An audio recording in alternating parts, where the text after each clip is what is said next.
We have seen that the scale histogram is an empirical estimate of the PDF.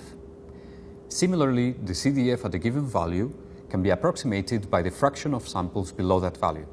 We will now compute the Quantile function, which is an estimate of the inverse of the CDF from the sample itself. Assume that we're given a sample of m values from the random variable. We're also given a probability level, p, which is a number between 0 and 1.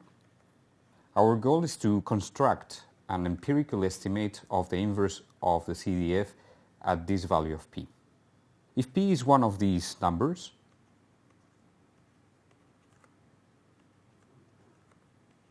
the Quantile function is simply one of the sample values.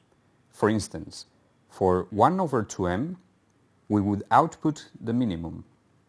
For 3 over 2m, we would output the second lowest value.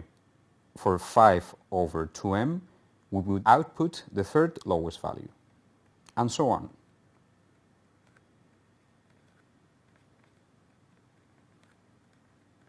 For values of p that are smaller than 1 over 2m, the Quantile function will be just the minimum.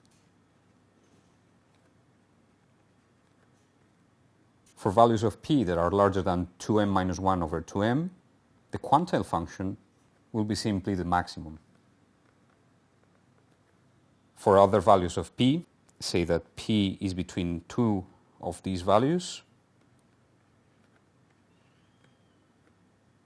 where n of p is an integer between 1 and m, we'll just do a linear interpolation between the corresponding quantiles. That is,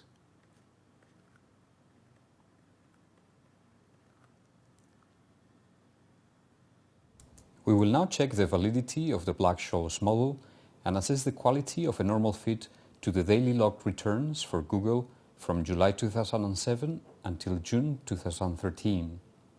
As we can see, the normal model is reasonably good for the log returns. However, it exhibits some shortcomings both at the center and at the tails of the distribution. The histogram is more peaked than the normal distribution. You can also see some deficiencies here in the empirical and the theoretical CDF.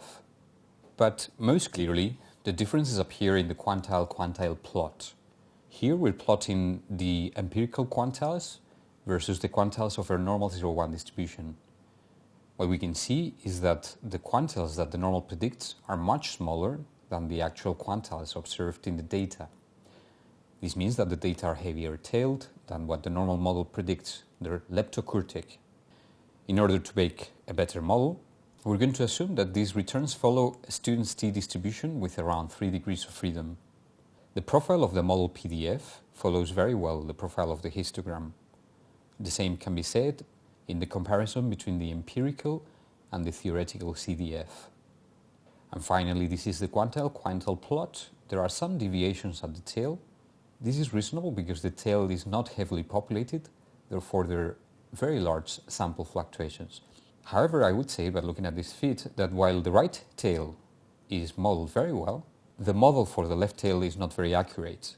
In particular, the tail of the student's t-distribution is too heavy for what is observed empirically for the losses in the log returns of Google.